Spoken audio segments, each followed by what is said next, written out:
लो दोस्तों, स्वागत है आपका आपके YouTube चैनल डीजे कॉमिक्स में।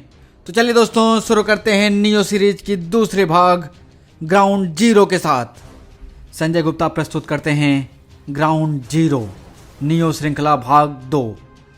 लेखक मंदार गंगेले, चित्रांकन हेमंत कुमार। अंधकार।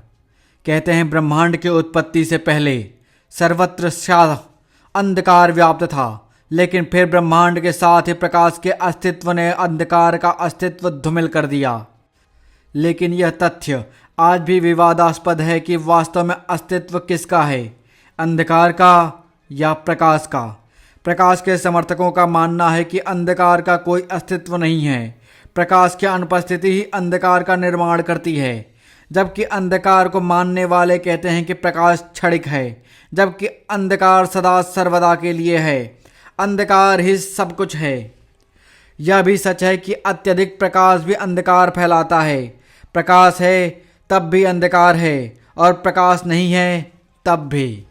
लेकिन इस बात को भी झुटलाया नहीं जा सकता कि दोनों का अपना महत्व है, दोनों एक दूसरे के पूरक हैं। ठीक उसी प्रकार अच्छाई और बुराई क्रमशः प्रकाश और अंधकार के पूरक हैं। अच्छाई के समर्थकों के लिए बुराई का कोई अस्तित्व नहीं है, और बुराई के उपासकों के लिए अच्छाई का। कभी अच्छाई बुराई पर हावी होता है, तो कभी बुराई अच्छाई को दबा देती है। वैसे ही जैसे प्रकाश अंधकार को समाप्त कर देता है, तो अंधकार भी प्रकाश पर कभी न कभी हावी हो ही जाता है। ठीक वैसा ही अंधकार इस समय मेरी जिंदगी के हर कोने पर पसर चुका है। अब या तो मैं इस अंधकार पर हावी होकर इसे सदा के लिए खत्म कर दूंगा, या फिर सदा के लिए इस अंधकार का हिस्सा बन जाऊंगा। अनजान समय और स्थान। बस बहुत हुआ। कमम। तुम सभी सो कॉल्ड महानायक मिलकर भी मुझ पर काबू नहीं कर सकते, लेकिन यह बात तुम सब सर्वनायकों के अल्प विकसित दिमाग में इतनी आसानी से नहीं घुसेगी। और जो काम आसानी से ना हो सके, उसे करने के लिए कठोर कदम उठाने ही पड़ते हैं। मुझे भी वह कदम उठाना ही होगा, लेकिन मुझे अफसोस है कि मेरे उस कदम को उठाने के बाद तुम लोगों को कुछ भी समझने की जरूरत नहीं रह जाएगी। कम कबम। अपनी शक्ति के मद में चूर तू या भूल गया दुष्ट के इस संसार में कोई भी वस्तु अनश्वर नहीं है। तुझे प्राप्त हुई यह शक्ति भी नहीं। मानव द्वारा निर्मित किसी शक्ति से तुझे पराजित करना दुष्कर अवश्य होगा, किंतु दैवीय शक्ति के सम्मुख तेरी यह शक्तियां तुच्छ है नराधम। अपनी क्रोधाग्नि से तेरी धातुई शरीर को क्षण भर में पिघलाकर तेरा अस्तित्व मिटा दूंगी मैं। आह! सही सही कह रही है तू। संसार में कुछ भी अनश्वर नहीं है। हर वह चीज जो अस्तित्व में है उसका नष्ट होना अवश्यंभावी है, लेकिन यही बात तुझ पर भी लागू होती है।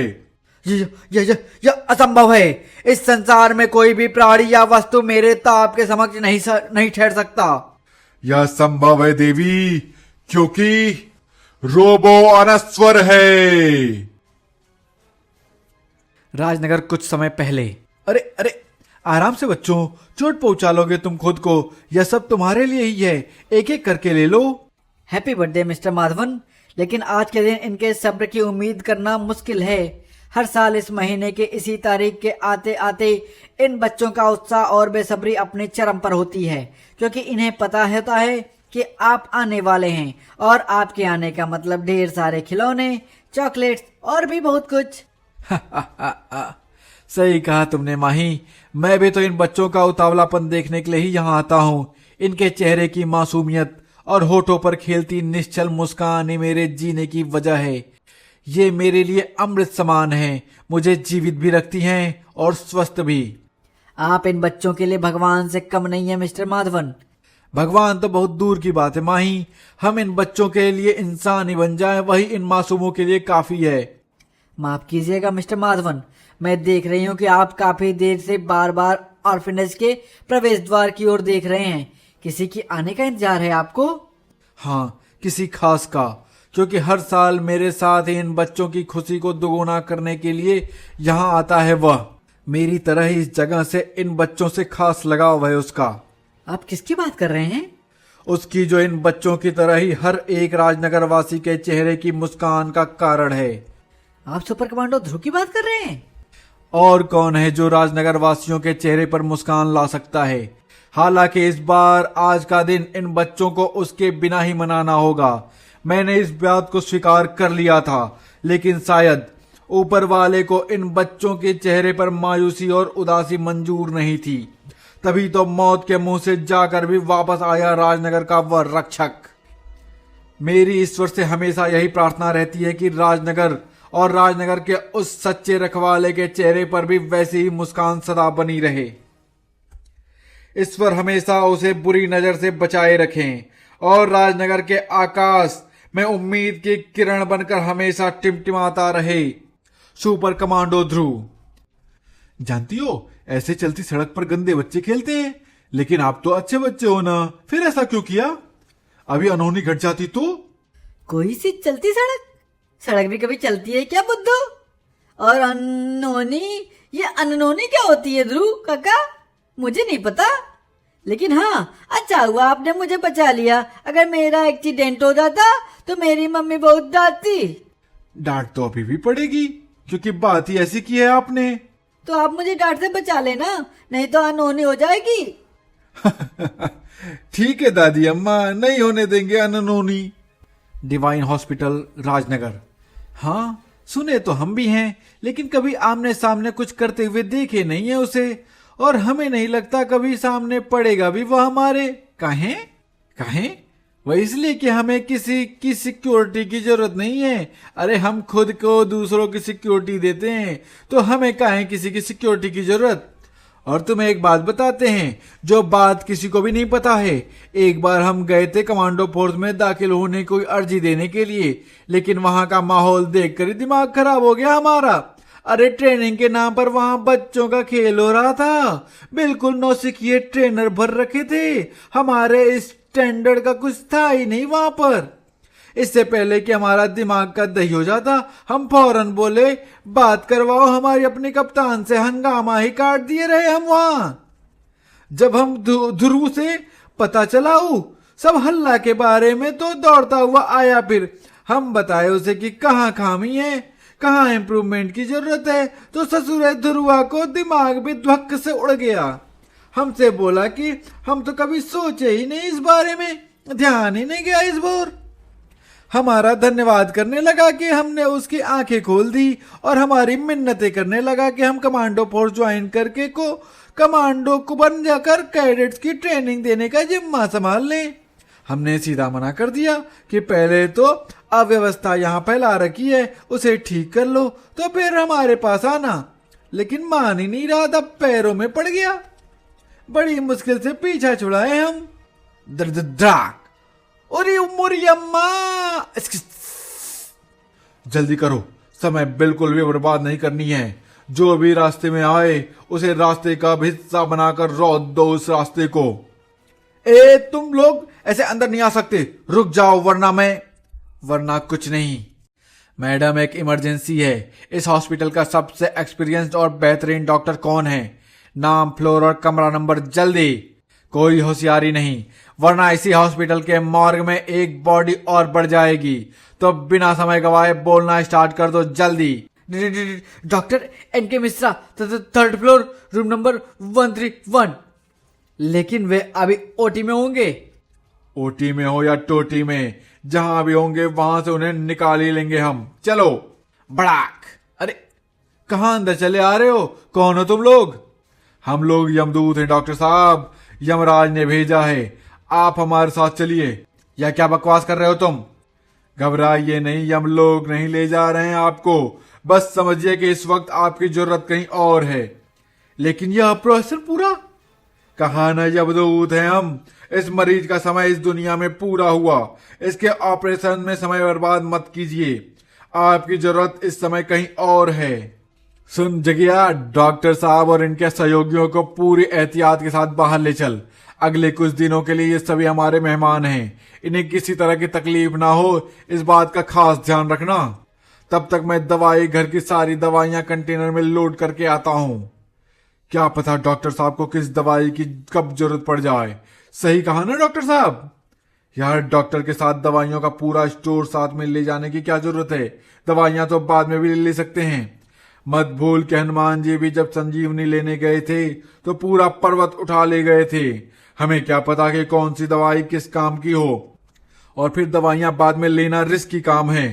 दवाइयां लेने में रिस्क? अव्वल तो इन डॉक्टर्स की खिलाई केमिस्ट के अलावा किसी को समझ नहीं आती। क्या पता प्रिस्क्रिप्शन के नाम पर पुलिस की कोई सीक्रेट मैसेज लिख कर दे दिया हो तो हम लोग खतरे में पड़ जाएंगे ना। बात तो ठीक है, लेकिन डेमो भाई हमें यमदूत बता रहे हैं, पर असल यमदूत तो वह है जिसके डर से हम ये सारा ड्रामा करना पड़ रहा है। वो आ गया तो फिर हमारा जेल का टिकट पक्का। नाम मत ले उस मनहूस का, उसका नाम लेने भर से हमारा बनाया सारा खेल बिगड़ जाता है। इसलिए तो नाम नहीं लिया। तो उसके बारे में सोच भी मत यार, पता नहीं कौन सा जादू या टेक्नोलॉजी इस्तेमाल करता है वो। इधर उसके बारे में सोचा नहीं कि कट से हाजिर हो जाता है, पता नहीं इंसान है या शैतान। सर तूने कुछ सुना? हाँ, लगा जैसे पीछे से कोई तेजी से गुजरा हो, लेकिन दिख कोई नहीं रहा।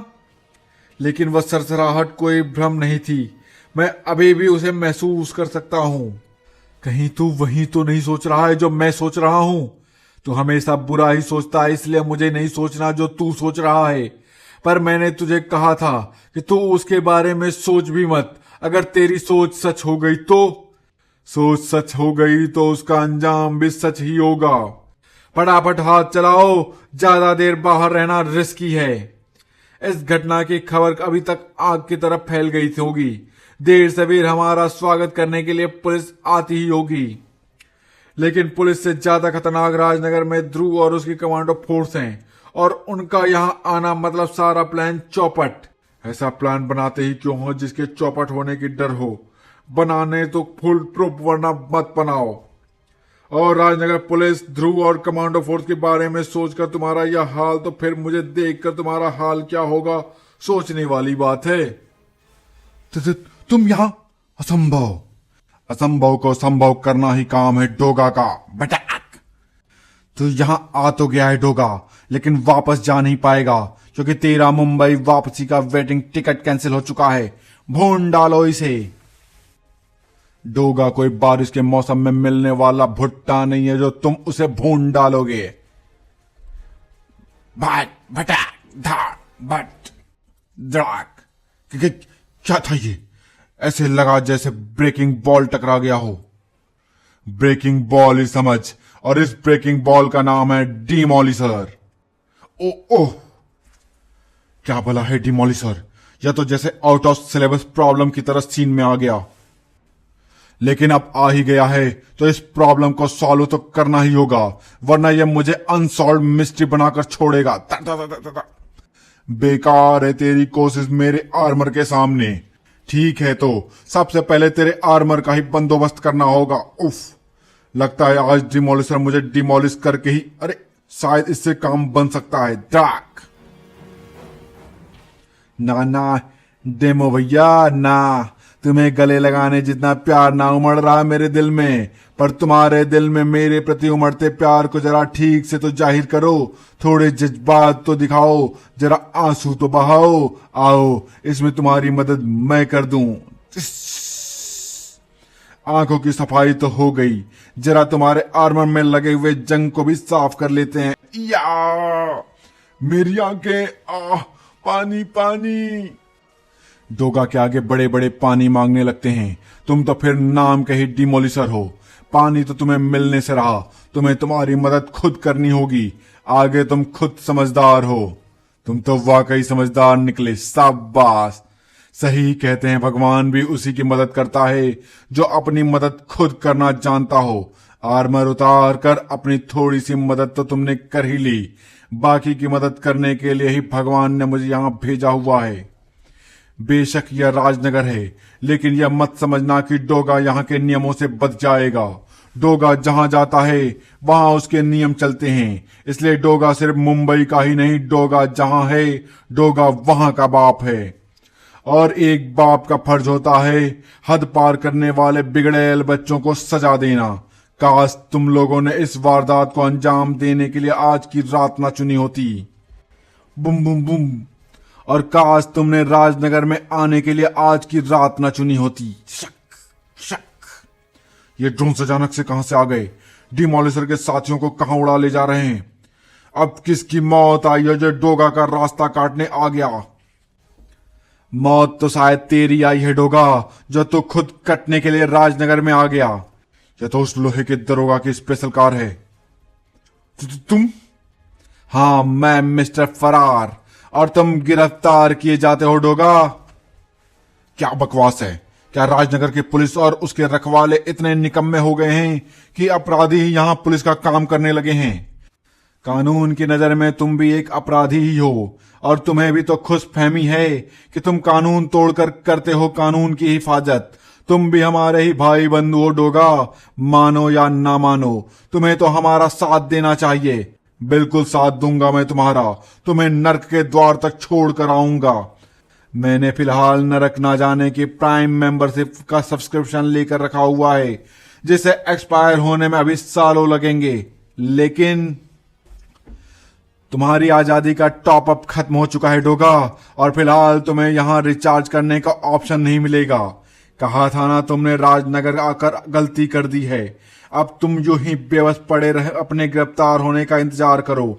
मैं चला अपने भाई बंधुओं को सुरक्षित स्थान पर पहुंचाने। और हाँ, एक बात और, ये आजाद होने की कोशिश करने वालों को बहुत तेज झटके देती है। कमाल कर दिया तुमने। सुना है डोगा कभी चीखता नहीं, लेकिन तुमने तो इसके हलक से भी चीख उगलवा दी। कमाल करना खूबी नहीं, शौक है मेरा। अब तुम भी एक कमाल करो और जल्दी से मेरे साथ यहां से फरार हो जाओ। ज्यादा देर यहां रुकना हमारी सेहत के लिए ठीक नहीं है। इंस्पेक्टर स्टील की स्पेशल कार तुम्हारे पास कैसे? तुम भूल रहे हो मिस्टर फरार हूं मैं। पुलिस की नाक के नीचे से निकल जाना खेल है मेरे लिए, और जब वह नाक इंस्पेक्टर स्टील की हो तो ना सिर्फ उसकी नाक के नीचे से निकलना बल्कि उसकी नाक कटवाना ही मेरा एकमात्र लक्ष्य हो जाता है। नहीं समझे? मिस्टर फरार, इंस्पेक्टर स्टील की कार लेकर फरार। अब समझ जाओगे। ठीक है ठीक है, अब ज्यादा हैरान होने की जरूरत नहीं है। शुक्र मनाओ कि तुम्हारी किस्मत अच्छी है जो मैं पास ही से गुजर रहा था। अब जल्दी अपने ठिकाने का पता बताओ, ताकि तुम्हें वहां सुरक्षित छोड़कर मैं हो जाऊं वो कुछ दिनों के लिए राजनगर से फरार। पर तुमने हमें बचाया क्यों? और मेरे बाकी साथियों का क्या हुआ? तुम्हारे साथी आजाद पंछी की तरह स्वच्छंद आकाश में उड़ रहे होंगे, बशर्ते कि ऊंचाई के डर से बेहोश ना हो गए हों। और तुम्हें बचाने का कारण प्योर बिजनेस है माय फ्रेंड। बिजनेस? मैं कुछ समझा नहीं। नारका जेल ब्रेकआउट के बाद जिस तरह से धरपकड़ हुई है, उसके बाद ना सिर्फ जेल से फरार क्रिमिनल्स बल्कि आजाद घूम रहे क्रिमिनल्स भी जेल पहुंच गए हैं या फिर अंडरग्राउंड हो गए हैं, जिस कारण अचानक से क्राइम ऑर्गेनाइजेशन में वर्कर्स की भारी कमी हो गई है और उनके लिए अपना संगठन चलाना मुश्किल हो गया है। पुलिस और कमांडो फोर्स इस वक्त हाई अलर्ट पर हैं। अचानक से राजनगर से लापता हुए दोनों सुपर हीरो यानी सुपर कमांडो ध्रुव और राजनगर का वह सुपर कॉप इंस्पेक्टर स्टील भी वापस आ गया। यहां तक कि ब्रह्मांड रक्षकों की भी नजरें इस वक्त राजनगर पर ही टिकी हुई हैं। तो ऐसे में सबसे सेफ गेम तो यही था कि बचे हुए भाई बंधुओं को सेफ गार्ड किया जाए। अब तुम लोगों ने बाहर निकलकर खुद की मुसीबत मोल ले ली, तो तुम्हें बचाने के लिए तो मुझे आना ही था। आखिर क्राइम सिंडिकेट ने मुझे तुम लोगों का रक्षक बनने के लिए भारी फीस जो चुकाई है। अब जल्दी से अपने ठिकाने का पता बताओ, ताकि मैं तुम्हारे साथियों को भी यहां बुलाकर अपने फर्ज को पूरा कर सकूं। एबंडेंट मिल, राजनगर वर्तमान। तो यह है तुम लोगों के छिपने की जगह। सिर्फ मैं ही नहीं, मेरे जैसे करीब 100 से ज्यादा लोग यहाँ रहते हैं। ये सब नारका जेल से फरार वह मुजरिम है जो ब्रेकआउट के दौरान पुलिस के हत्थे चढ़ने से बच गए थे। Oh my God! यह कौन है डेमो? और तुम इसे यहाँ क्यों ले आए? तुम्हें पता है ना, पुलिस पागल कुत्तों की तरह हमको ढूंढ रही है। ऐसे में उनको भनक भी लग गई तो क्या होगा? डरो मत साथियों, यह दुश्मन नहीं है। इसने हमें डोगा से बचाया, और कह सकते हो ध्रुव और पुलिस से भी। डोगा से? तुम्हारा दिमाग तो ठिकाने पर है। डोगा राजनगर में क्या करने आ गया? मैं तुम्हारी जगह होता तो मैं भी यही सवाल करता, लेकिन आंखों देखे को झूठ भी तो नहीं कह सकते। डोगा? या यहां कैसे? इसे तो तुमने बेबस कर दिया था। सही है, तुम वही कह रहे हो डिमोलिशर जो तुमने देखा था, लेकिन कभी कभी आंखों देखा भी धोखा निकल जाता है। फरार, इसका मतलब है कि तुम इसके साथ मिले हो? गलत, ना यह मेरे साथ मिला हुआ है ना मैं इसके साथ, क्योंकि क्रैक। जो पहले से ही साथी हों उन्हें एक दूसरे के साथ मिली भगत करने की जरूरत नहीं पड़ती। सुपर कमांडो ध्रुव, तो हमारे ठिकाने तक पहुंचने के लिए यह जाल बिछाया था तुम लोगों ने? और जिसमें तुम लोग चूहों की तरह फंस गए। जिन बिलों में छिपे बैठे थे वहीं छिपे रहते तो बेहतर होता। अब बाहर निकले हो तो चूहेदानी में तो फंसोगे ही। जिन्हें तू चूहा समझ रहा है वे असल में भेड़िए हैं, शिकार करने निकले हैं, और भेड़िए कभी भी शिकार किए बिना लौटते नहीं हैं। निर्भर करता है कि खुद को भेड़िया समझने वाले असल में गीदड़ तो नहीं। जल्द ही। वेल्डन पीटर, रेनू और करीम, तुम लोगों के बिना यह मिशन सक्सेसफुल नहीं हो पाता। हमेशा की तरह तुम सभी पर मुझे और पूरी कमांडो फोर्स को गर्व है। Thank you captain. तुमने कमाल कर दिया ध्रुव। एक ही झटके में सारे के सारे फरार मुजरिम पकड़ में आ गए। हम हफ्तों से इनको ढूंढ रहे थे, पर कमाल अकेले मेरा नहीं, कमांडो फोर्स के कैडेट्स और श्वेता के बनाए गए मार्फर सूट का भी है। इसी की वजह से हम अपराधियों के नजरों से धूल झोंकने में कामयाब हुए। बेशक यह टीम एफर्ट था, लेकिन योजना तो तुम्हारी ही थी, और क्या शानदार योजना थी। तुम और तुम्हारी पूरी कमांडो फोर्स सभी बधाई के पात्र हो। Thank you inspector. कानून की मदद करने में हमें खुशी होती है। मुझे खुशी है कि ब्रेकआउट में फरार कई मुजरिम अब कानून की गिरफ्त में हैं। लेकिन आज पकड़े गए मुजरिम आखिरी नहीं हैं इंस्पेक्टर। अभी भी बहुत से मुजरिम फरारी पर हैं, और वे लोग धीरे धीरे ही हमारी पकड़ में आएंगे। लेकिन जिन लोगों की खोज में यह सब ड्रामा किया गया था वे लोग अभी भी हमारी पहुंच से दूर हैं। न जाने कहां छिपकर बैठ गए हैं। चुंबा, वामन, ध्वनिराज और डॉक्टर वायरस। पढ़ें सिटी विदाउट हीरो श्रृंखला। अनजान समय और स्थान। बूम। शक्ति, शक्ति, उठो शक्ति, आंखें खोलो। डोंट पैनिक, वह ठीक हो जाएगी। नहीं, वह ठीक नहीं है। इसे मेडिकल अटेंशन की जरूरत है। मेडिक टीम को कांटेक्ट करो फौरन। सॉरी टू से, लेकिन मुझे नहीं लगता कि अब कोई भी मेडिक टीम शक्ति को ठीक कर पाएगी।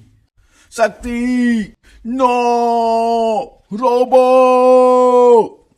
बेकार कोशिशें करना छोड़ दे नागराज, तुम मुझसे नहीं जीत सकता, क्योंकि रोबो अब परमाणु। आज अपनी हद पार कर गया तू रोबो। तू जिंदा रहने के हकदार नहीं है, और जिस चीज पर तेरा हक नहीं उसे तू अपने पास नहीं रख सकता। तेरी जान पर अब तेरा नहीं मेरा हक है, जिसे मैं तुझसे लेकर रहूंगा। क्रोध यानी कि गुस्सा इंसान का सबसे प्रबल शत्रु है। अनियंत्रित क्रोध इंसान को पतन की ओर ले जाता है। इसलिए कहते हैं कि इंसान को अपने क्रोध पर काबू रखना चाहिए। लेकिन केवल क्रोध ही नहीं, दुनिया में ऐसी कई चीजें हैं जिन्हें यदि नियंत्रित न किया जाए तो वे पतन का कारक बनती हैं। जैसे तुझे शक्ति प्रदान करने वाले इस बेल्ट में लगे परमाणु रिएक्टर में होने वाले चेन रिएक्शन को यदि नियंत्रित न किया जाए तो ब्राम, वह तेरे पतन का कारण बन सकता है। आर्किड हाइट्स, राजनगर, वर्तमान। अरे, ये टीवी ऑन कैसे है? मुझे अच्छी तरह से याद है कि मैं टीवी ऑफ करके ही बाहर गया था। क्या मैं इतना भुलक्कड़ हो गया हूं? उम्र के साथ शायद मेरी याददाश्त कमजोर हो गई है।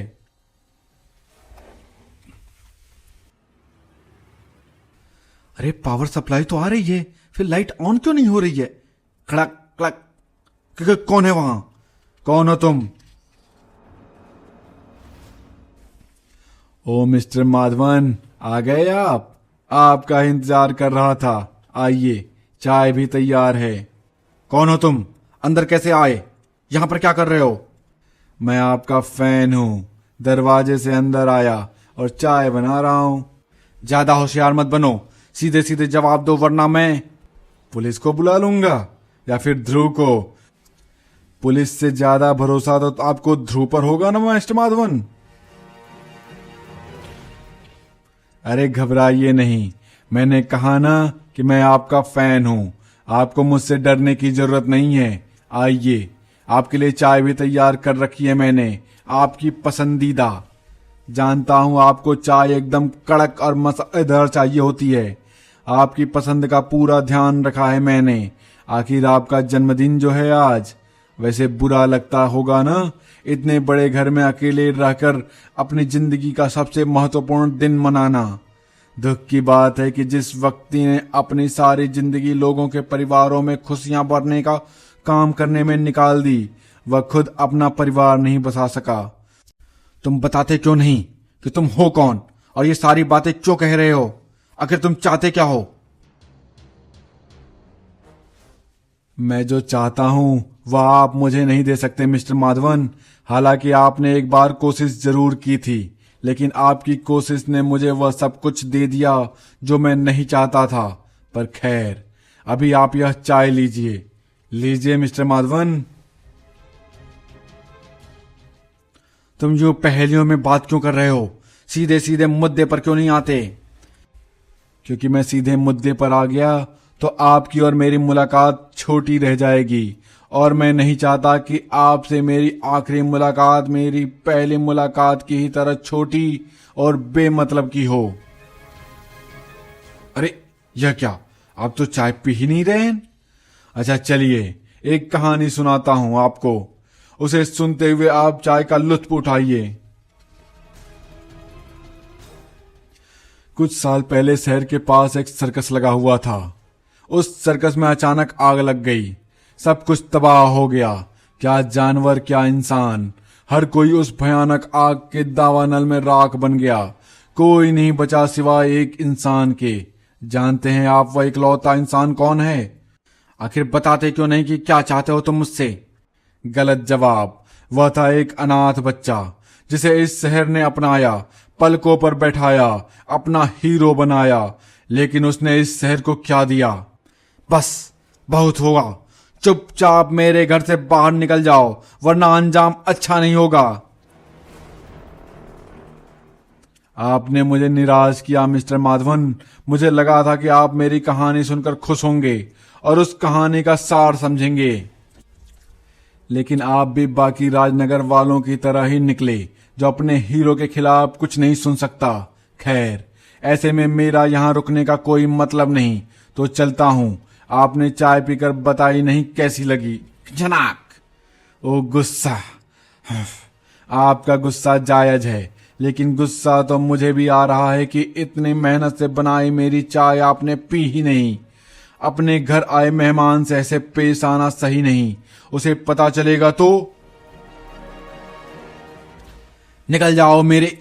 इतनी जल्दी नहीं मिस्टर माधवन, और खाली हाथ तो बिल्कुल भी नहीं। GS Madhavan. Beep beep beep beep beep. Dhruv, Richa बोल रही हूँ। कमांडो हेडक्वार्टर्स कॉल किया था तो पता चला तुम वहां नहीं हो। तुम इस समय कहाँ हो? हाँ ऋचा, मैं माधवन सर के से मिलने आया हूँ।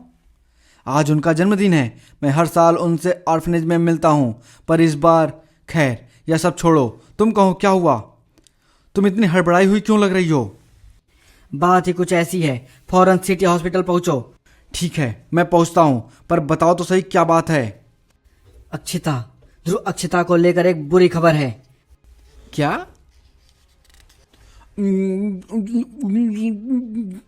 Happy birthday and demise day mister Madhavan. भगवान आपकी आत्मा को शांति दे। अनजान समय और स्थान। और तेरे पतन का कारण ना तेरे अपराध होंगे और ना तेरे क्रोध। तेरे पतन का कारण बनूंगा मैं।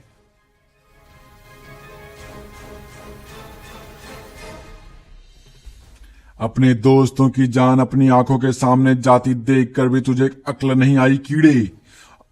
अरे जिसके सामने वह देव शक्ति धारक शक्ति ना ठहर सकी, उसके सामने भला तेरी क्या बिशात। तेरी मेरी कोई बराबरी नहीं है नागराज। खैर, इसमें तेरा दोष नहीं। तुम सभी तथाकथित महानायकों का विनाश काल चक्र के इसी भाग में होना है, मेरे हाथों। तभी तो मुझे हराने के नाकाम कोशिशें कर रहे हो तुम लोग। जिसने भी कहा है सत्य ही कहा है। विनाश काले विपरीत बुद्धि। तूने ठीक कहा रोबो, शायद तुझसे पार पाना मेरे वश में नहीं, क्योंकि तेरी मेरी बराबरी नहीं। लेकिन यदि तुझसे पार पाने की शर्त यही है कि मुझे तेरी बराबरी करनी होगी, तो मैं यह शर्त पूरी जरूर करूंगा।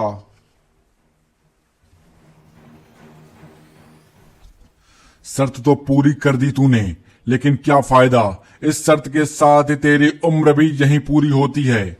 उम्र तो पूरी हो चुकी है रोबो, लेकिन मेरी नहीं, तेरी दाढ़। तूने अभी कुछ देर पहले कहा था ना रोबो, विनाश काले विपरीत बुद्धि। जिसने भी कहा है बेवजह नहीं कहा। तेरे काल ने ही तुझे इस शक्ति को पाने और उसका दुरुपयोग करने को प्रेरित किया है। यदि तूने एक साधारण जीवन जीने का निर्णय लिया होता तो शायद तू कुछ साल और जी लेता, लेकिन आज तेरा अंत यही होगा, मेरे हाथों। इंसानी जान ना लेने की मेरी शपथ अगर आज टूटती भी है तो कोई अफसोस नहीं, क्योंकि तू इंसान नहीं है। तुझे मार कर भी मेरी शपथ टूटेगी नहीं।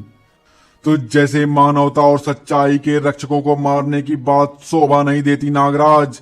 अपने माथे पर एक खून का कलंक लेकर कैसे जी सकेगा तू? तेरी छवि धूमिल हो जाएगी, लोग थू थू करेंगे तुझ पर। मानवता का रक्षक नागराज, शरीर में असंख्य नाग रखने वाला प्राणी नागराज, दुनिया का सबसे जहरीला प्राणी नागराज, जिसके शरीर में दुनिया या शायद ब्रह्मांड का तीव्रतम विष बसता है, जो पलक झपकते ही पत्थर तक को पानी बना दे। लेकिन क्या कभी सोचा है तूने कि तेरा खुद का जहर तेरे शरीर पर क्या प्रभाव डालेगा? मैं शर्त लगाकर कह सकता हूं कि तूने इस बारे में कभी नहीं सोचा होगा, लेकिन अब तो काफी देर हो चुकी है, तो इस बारे में अब कभी सोच नहीं पाएगा। ये असंभव है।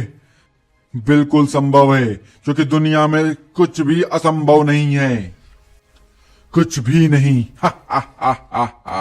अजय, अक्षय हो चुका हूं मैं। ब्रह्मांड की कोई शक्ति मेरे सामने ठहरने का साहस नहीं कर सकती।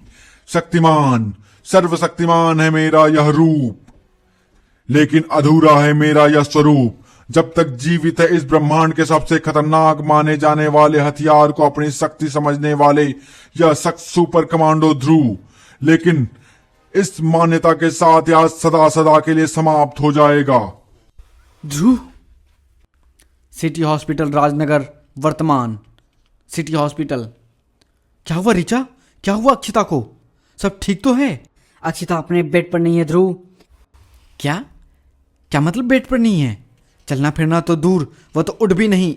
ओह, यानी उसे होश आ गया। शुक्र है भगवान का कि उसे होश आ गया। इतने महीनों से एक बोझ जो दिल और दिमाग पर छाया हुआ था, वह आखिरकार हट जाएगा। मैं अक्षिता की माँ से नजरें मिला पाऊंगा। बोझ सिर से हटा नहीं है ध्रुव, बल्कि बढ़ गया है। क्या मतलब? अक्षिता को होश आ गया है? यह तो खुशी की बात है भी और नहीं भी। तुम यह पहेलियों में बात करना बंद करो रिचा। सीधे सीधे कहो ना, बात क्या है? बात अगर सीधी होती तो मैं भी सीधी तरह से ही कहती, लेकिन बात बहुत कॉम्प्लिकेटेड है, जिसे समझना उतना ही मुश्किल है जितना कि इस बात को एक्सेप्ट करना कि यह बात वाकई हुई है। चलो अपनी आंखों से देख लो। हे भगवान, यह क्या क्या हुआ है यहाँ पर? अक्षिता कहाँ है? अक्षिता कहाँ है यह किसी को नहीं पता ध्रुव। मैं भी जब यहाँ आई थी तब अक्षिता मुझे यहाँ नहीं मिली। मैं इस रास्ते से ही गुजर रही थी तो सोचा अक्षिता को देखती हुई जाऊंगी। मैं रिसेप्शन पर विजिटर्स एंट्री कर ही रही थी कि अचानक से ऊपर से काफी शोर की आवाज सुनाई देने लगी। कुछ वार्ड बॉयज और डॉक्टर्स ऊपर की ओर भागे, मैं भी उनके पीछे भागी, और जब यहाँ पहुंची तो एक जूनियर डॉक्टर और 2 नर्स गंभीर रूप से घायल अवस्था में फर्श पर पड़े हुए थे। घायल अवस्था में? क्यों? कैसे? किसने किया उन्हें घायल? और अक्षिता, क्या वह भी? नहीं ध्रुव, जब मैं यहाँ पहुंची तो वह यहाँ पर नहीं थी। न जाने कहां पर और किस हाल में होगी इस समय अक्षिता। तो धन्यवाद दोस्तों, अभी यहीं समाप्त करते हैं। मिलते हैं अगले कॉमिक्स में। धन्यवाद।